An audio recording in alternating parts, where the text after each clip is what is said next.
አራት የሪዝቅ ሰበቦችን ይጠቅሳሉ።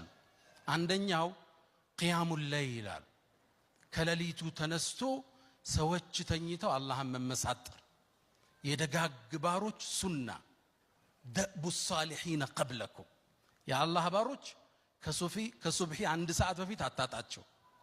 በጣም ደግ ሲሆኑ 2 ሰዓት በፊት አታጣቸው።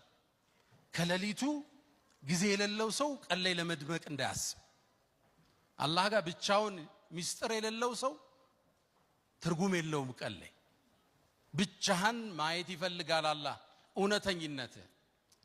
ቂያም ለይል ኢንሻአላህ ተሰግዳላችሁ አቃሉ እና በርታት እና ጠንክራት ሰዓቱን ትንሽ እንጨምረው። ሁለተኛው አሉ ኢብኑል ቀይም አልእስትግፋር بالأسحار وبالأسحار هم يستغفرون والمستغفرين بالأسحار ሱብሒ ከመምጣቱ አንድ 10 20 ደቂቃ በፊት ቁጭ ብለ የቀን ውሎ